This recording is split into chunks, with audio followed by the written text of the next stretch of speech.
లో new students అనగా ఒకటవ తరగతి, రెండవ తరగతి అంటే న్యూ అడ్మిషన్స్ మన స్కూల్స్‌లో ఏ విధంగా యాడ్ చేయాలనేది యూడీఎస్ ప్లస్‌లో మనం తెలుసుకుందాం. చూడండి, పైన ఉండేటటువంటి లాగిన్ ఫర్ ఆల్ మాడ్యూల్స్‌లో ఎంట్రీ చేస్తాం.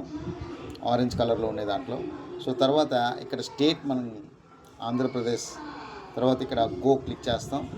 గో క్లిక్ చేసిన తర్వాత ఇక్కడ స్టూడెంట్స్ మాడ్యూల్స్ అని ఉంది. స్టూడెంట్ మాడ్యూల్ లాగిన్లో ఎంట్రీ చేస్తాం.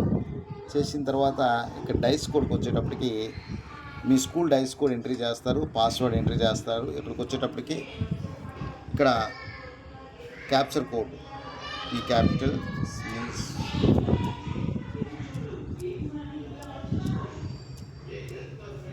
ఇది క్యాప్చర్ కోడ్ కొట్టిన తర్వాత సైన్ ఇన్ అని ఎంట్రీ చేస్తారు. తర్వాత ఇగోటి 2026 27 అనేది ఈ రెడ్ కలర్ది సెలెక్ట్ చేసుకుంటారు. చేసిన తర్వాత చూడండి, చేసిన తర్వాత స్కూల్ డాష్ బోర్డ్లోని ఇది ఫస్ట్ క్లాసు. ఈ ఫస్ట్ క్లాస్లోనే ఇలాగ రైట్ సైడ్ డ్రాగ్ చేసుకుని వెళ్తే ఇక్కడ మనం ఎంట్రీ చేస్తే ఇగోండి ఇక్కడ ఫస్ట్ క్లాస్ ఏ.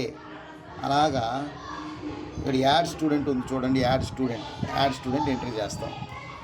యాడ్ స్టూడెంట్ ఎంట్రీ చేసిస్తే అక్కడ జనరల్ ప్రొఫైల్ మనం ఫిల్ చేయాలి. Student name, date of birth, mother name, guardian name, తర్వాత name of the student as per in Aadhaar card ప్రకారంగా, అలాగే మొబైల్ నెంబరు. ఆ తర్వాత వెదర్ సిడబ్ల్యూఎస్ఎన్ అంటే సిడబ్ల్యూఎస్ఎన్ కాదా, ఎస్ఆర్ నో. ఆ తర్వాత జెండర్ ఫిమేలా మేమేలా. స్టూడెంట్ స్టేట్ కూడా అవసరం లేదు. ఇక్కడ ఫాదర్ నేము, ఆధార్ నెంబర్ కూడా, స్టూడెంట్ ఆధార్ నెంబరు. తర్వాత అడ్మిషన్ డేట్ ఆఫ్ అడ్మిషన్ అనేది ఎంటర్ చేయాలి. తర్వాత ఆల్టర్నేటివ్ మొబైల్ నెంబర్ ఏదైనా ఉంటే అది ఫిల్ చేసి కింద ఉండేటటువంటి సేవ్ బటన్ క్లిక్ చేస్తే సరిపోతుందండి. ఈ విధంగా న్యూ స్టూడెంట్ని మనము యాడ్ చేయాల్సి ఉంటుంది. Thank you.